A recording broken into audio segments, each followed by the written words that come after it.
There we go. Good afternoon. My name is Brandy Ernst, and I'm the Chief Impact Officer for Gaudenzia. So, you know what? Thank you for joining us today as we release the first annual Gaudenzia Frontline Report. The Frontline Report, it's really the first county by county look at substance use disorder trends in the states that we serve. Right, we've used statistics that have been gathered from more than 1,400 people that Gaudenzia served last year.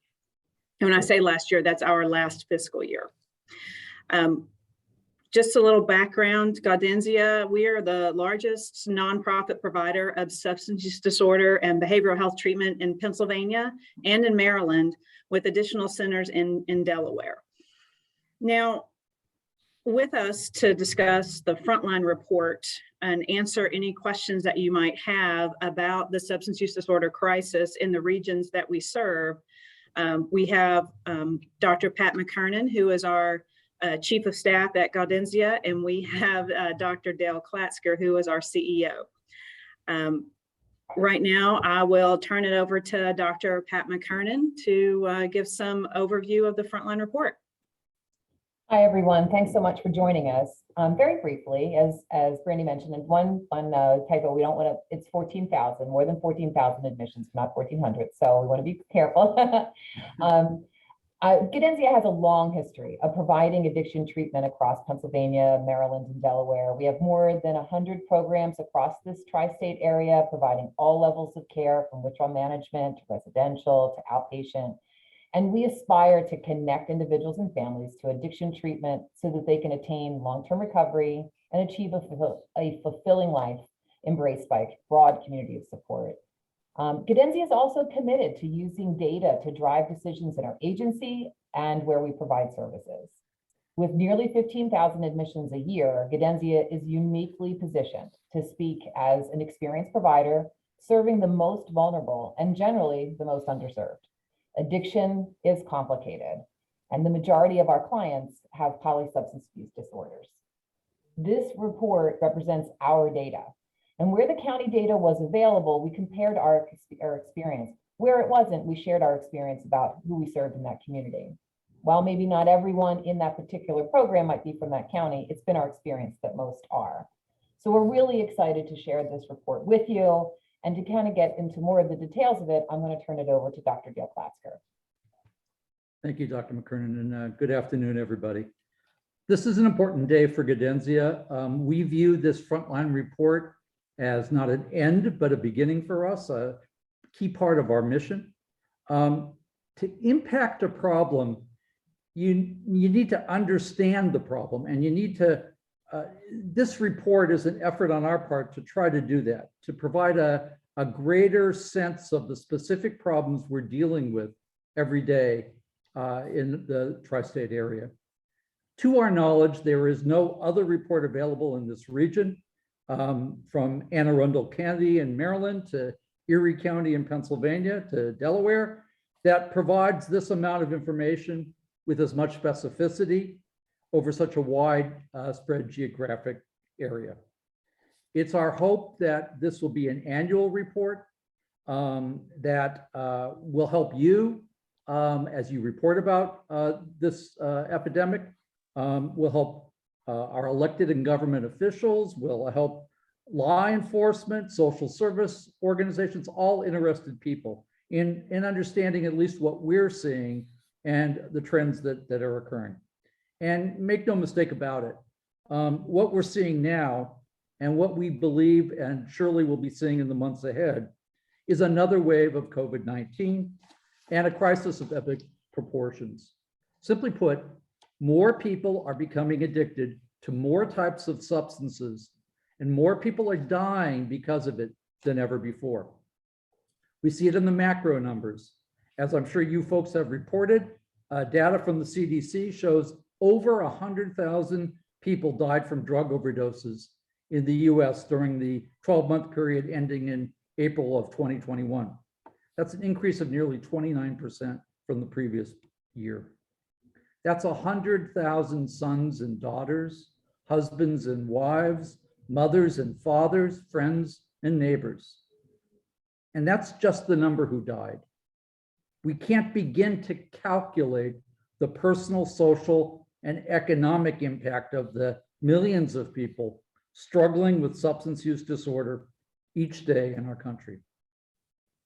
I will talk to you in a minute about what we think we need to do about this, but first let me point out some of the keys in our report. This tracks Gaudenzia's fiscal year, which ends on June 30th.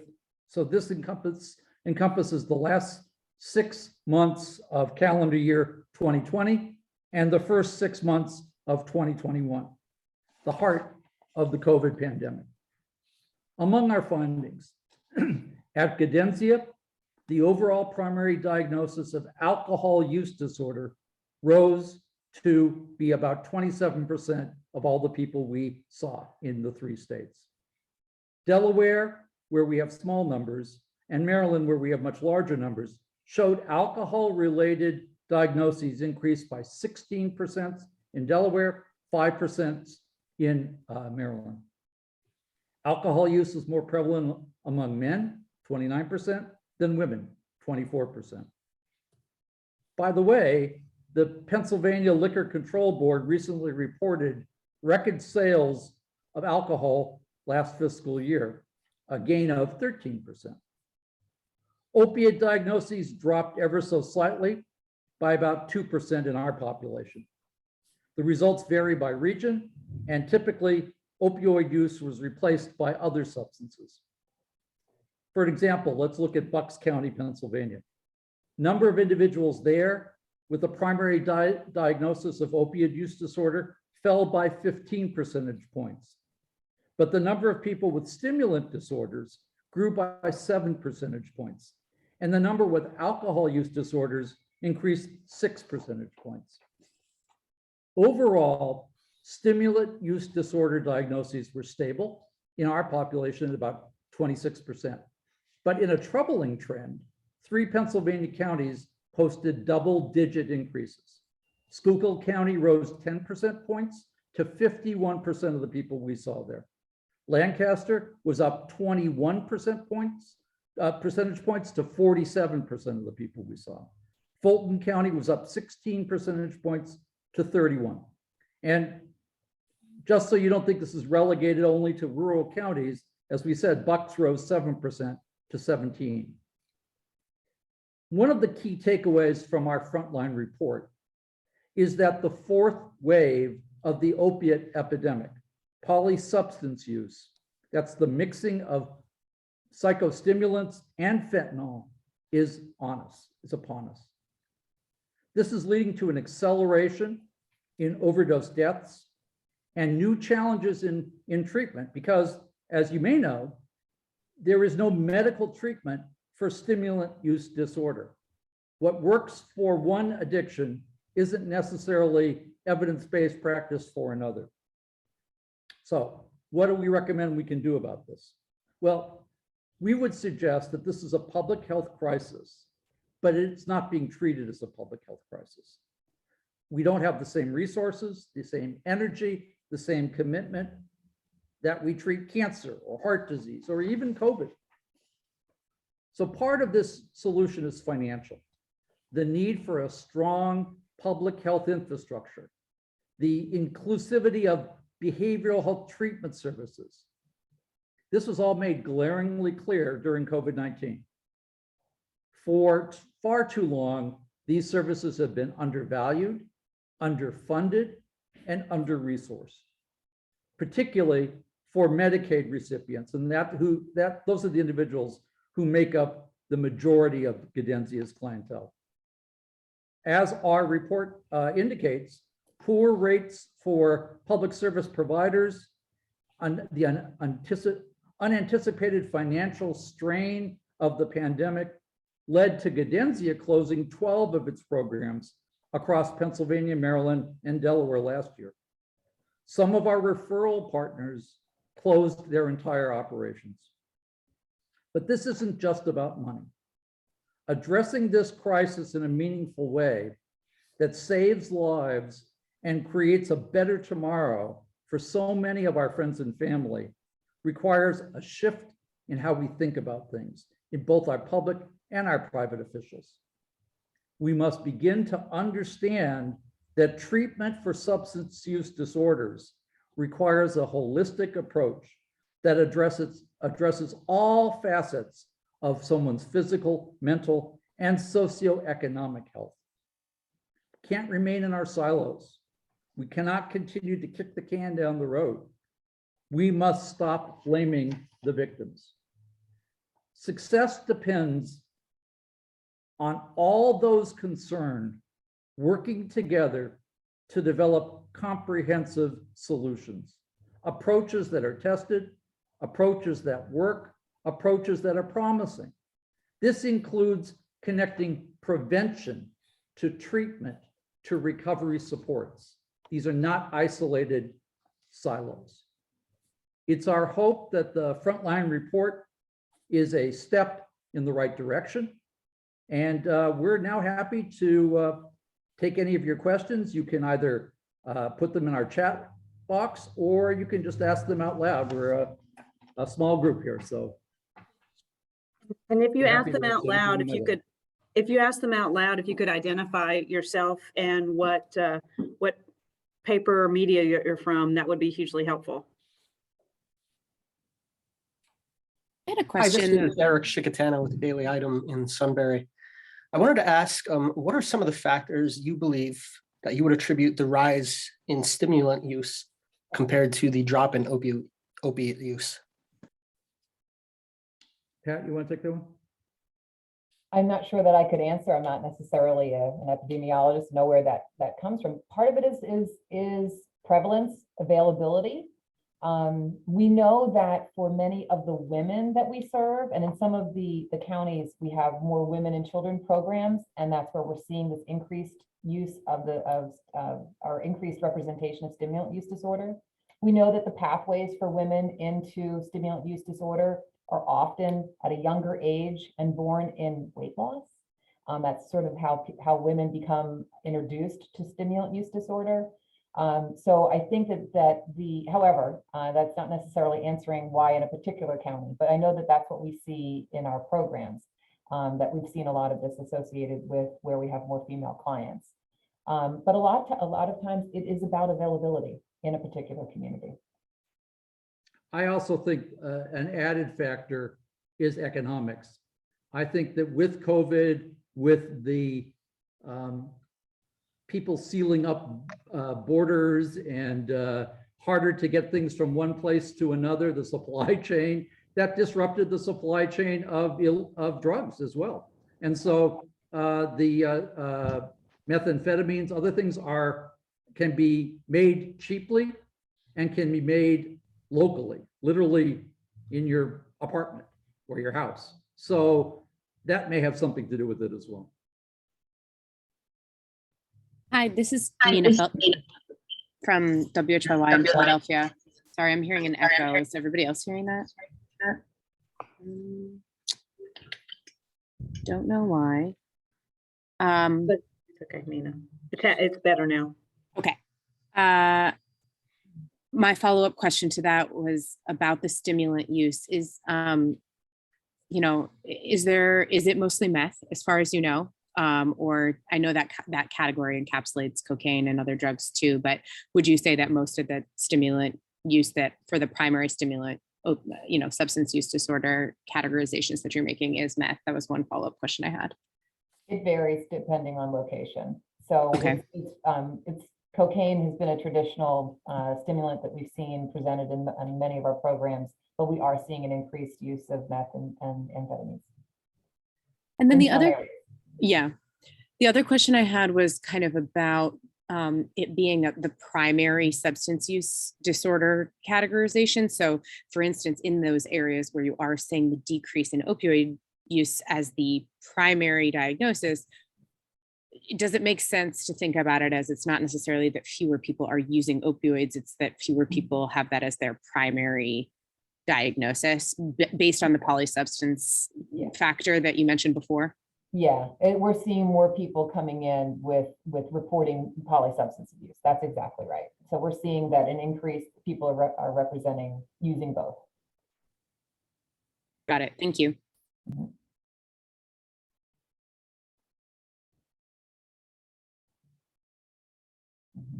John Usalis, I believe you had a question. Yeah, yes.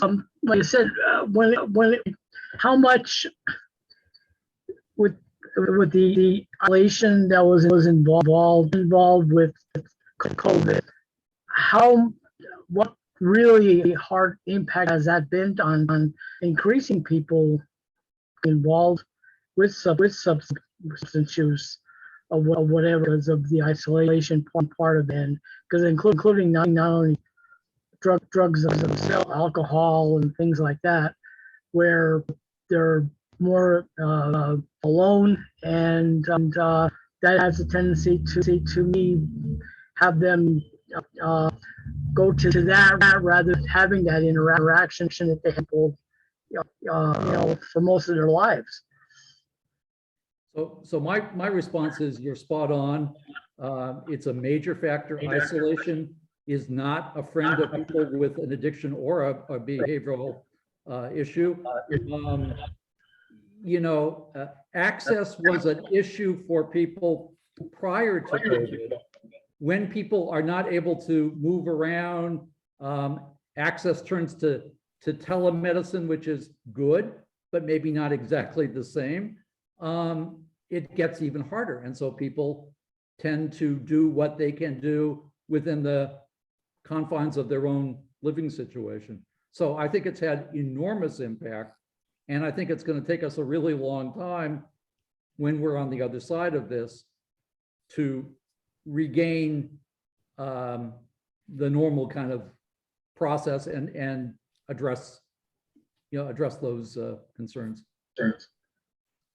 Thank you. But I don't think I identified I'm a Republican world in Schuylkill County. Thank you.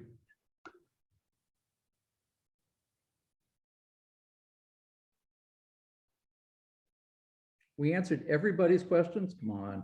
I was going to say, does anyone else have any other questions or comments or? Sure, I do. This is Eric again with the Daily Item. I think it had been said earlier that there's no proven evidence-based treatment for methamphetamine addiction, correct? No, there was no medication. Well, we were talking about there was no medication that was typically found to be effective, akin to other medication-assisted treatments that are provided for opiate use disorder. Got you. I was gonna ask what approach you take in treating methamphetamine abuse. Yeah. So one of the models that we're using is called the matrix model. So it's about substance. It's a cognitive behavioral intervention designed around for stimulant use disorder, but also looking at wellness, health and wellness, and how your brain repairs over time. Those are the things that we're looking at about investing in mindfulness and other health promoting and wellness initiatives through those programs. We've initiated that in Bucks County, where we saw an increase. The county with us as a partner saw an increase in stimulant use disorder. So that was the first place where we initiated the matrix model.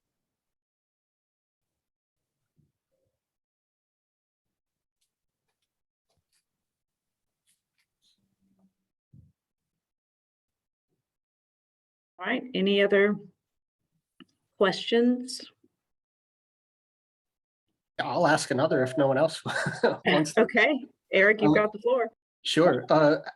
How did these increases, specifically with respect to alcohol as the primary designated substance, how did that align with your expectations going into the pandemic?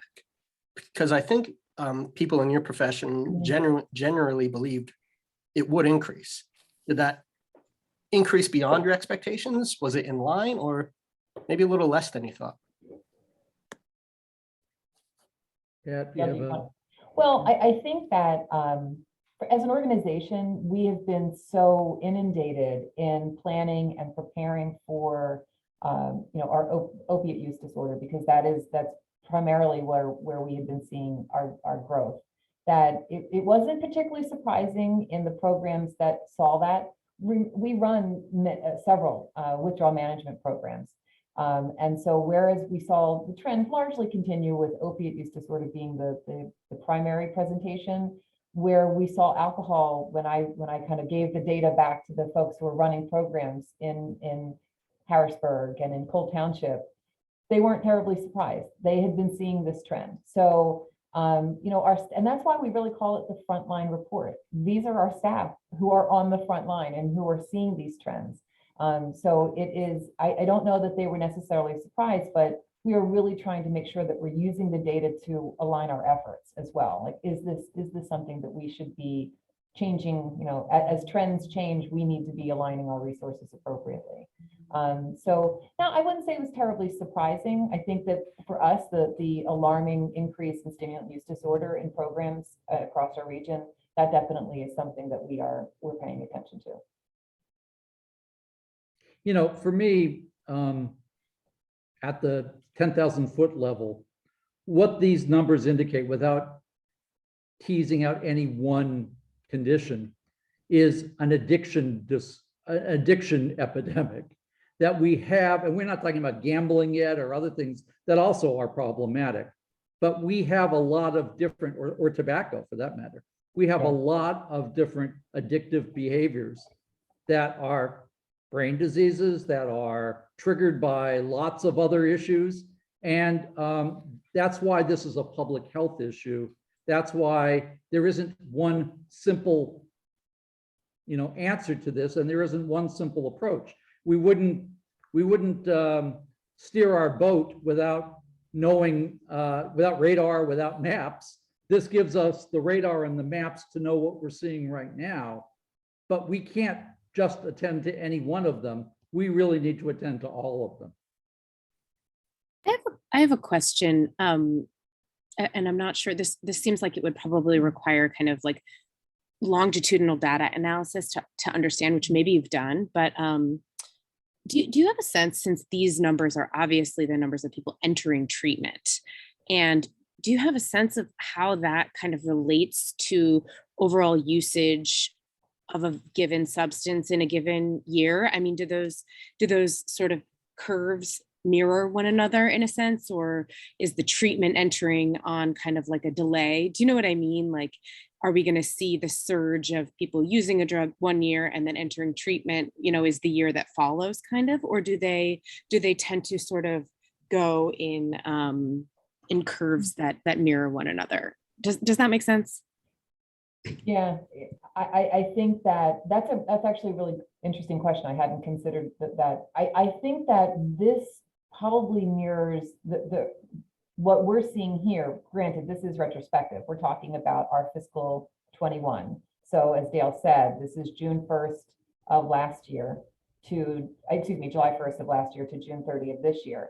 So the trend that we saw, we're already, you know, it's a year. It started over a year ago. So I think that who presents in our programs is largely we're ahead of the curve. I think we're seeing that. I think what you're thinking is, do people use and then we're seeing it later on. I tend to think our folks are presenting in treatment at the time that they are using. And I don't know if that's just my opinion, Nina. I apologize. It's probably not an academic answer. So I don't think that what we're seeing here is something that we're going to, I think that these trends have, and considering that we haven't reported on this data before, where we saw, you know, we compared one year over the next, this is sort of new for us to kind of speculate on. But I think that what presents itself in treatment programs is pretty contemporary. I don't know, Dale, if you feel differently. Well, the only thing I would add is that even if we had the resources or had been doing this over a long period of time, which unfortunately we haven't, the disruptive impact of COVID kind of throws everything off. Nothing was the same anywhere. So I don't think anybody knows what the next step is, or what the next flood is going to be, or where this is headed in terms of your question. But I think one of the good things that we can look towards in the future is that we are going to be our data collection is going to get even better and more precise precise and more widespread. And we are going to be creating Gaudenzia's Frontline Report on an annual basis. So we will be able to look at a more longitudinal, take a lot more longitudinal look in next year, the year after that, and do a comparison to see, to answer your question more fully from a data perspective, Nina. Thanks. I guess last one from me. I'm wondering if there was any specific pandemic relief funding made available to people like yourselves to subsidize treatment or access. The answer to that is, thank goodness, yes. And we have been extremely diligent in every local, regional, state, national program we can find to complement and supplement our workforce, our services. You know, we're talking about our frontline report here, but we could spend another hour with you or more talking about our workforce issues, which are huge, and therefore we need all the help we can get, not just in a one-time or short term. This is going to be around for a while, and we are thankful to the states that we're working in, to the federal government, to local foundations and charities, to private donors, to our board of directors, to our staff for what they're doing. It's a Herculean task. Would you be able to comment on staffing shortages for just a minute and how that's affecting the organization? Only a minute? I think, you know, Gaudenzia, like any other employer, is really struggling with the recruitment of people into our workforce. This has been, it's been a very difficult time. Talking about working within a residential program, we have many residential programs serving people who are often very ill. And so that we, early on in the pandemic, we had emergency staffing plans because our staff were vulnerable to get sick as well. And that has continued. So we have done, you know, we've done our efforts on getting people vaccinated, and certainly in you know, different areas where we work in, it's been mandated that people working in our environments have to be mandated to, or who are mandated to get vaccinated for COVID. So it has been really challenging. We have had across really all levels of, from direct professional staff to counselors to director level positions, where we are actively recruiting. But I apologize, I can get this to you, Nina, and send it back about what our current vacancy rate is, but we have had a significant challenge with recruiting people to work in this environment. And clearly the work that we do, we're not, you know, we're not making widgets, we're not selling, you know, selling parts. We are, the services provided is through the staff that we have. That is the intervention, that is the treatment, is provided through talented, credentialed people. And so when we can't find them in the numbers that we need to, it creates a real strain on our service delivery. So, you know, Gaudenzia has a long history of being a treatment provider in these communities, and this is probably the one of the first times where we've really struggled to find staff. So we have, just like every other employer, implemented strategies for signing bonuses and increased salaries, even amidst a pandemic increase, and just to stay competitive. So Gaudenzia is really committed to trying to recruit the best and brightest people to work with really the most needy and most vulnerable people in our care. One of the ironies of this is that we have in a number of our programs actually much more capacity than we have the staff to manage. So we have beds that we are not using because we can't recruit enough staff to safely operate services.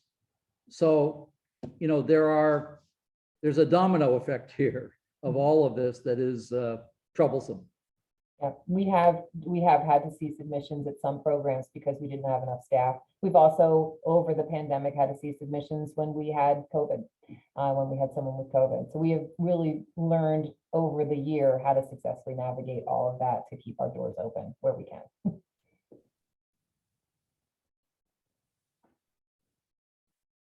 Well, we're hoping this was helpful to you. Again, we promise we'll be doing this on an annual basis. We're also happy to talk offline with any of you if you have other thoughts or questions or issues you want to reach out to us. Just let us know, and I do have one question. What we're talking about. What we're Sure, doing. Brian. Sorry. My name is Brian Munoz. I'm with ABC 27 News. I know you spoke a little while ago briefly about the numbers that you saw in Lancaster. I wasn't sure if it was Lancaster County. Were you guys surprised by what you saw there? I don't know if you could speak specifically to that, but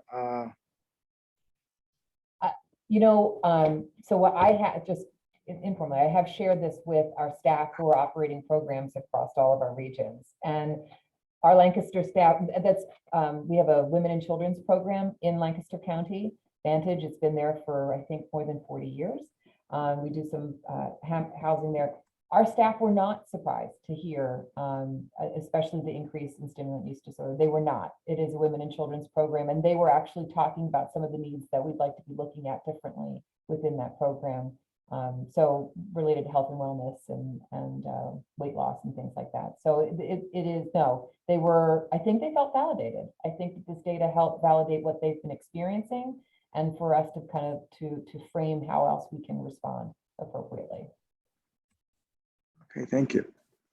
Now, whether it's surprising to people outside of Lancaster, I don't know, but our staff are pretty expert in the people they serve. So our staff weren't particularly surprised.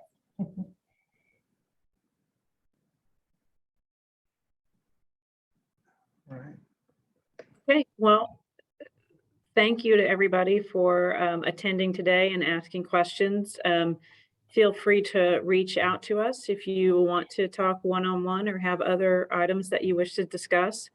I will, before the end of the day today, I will have an email address set up, and it will be frontlinereport@gaudenzia.org.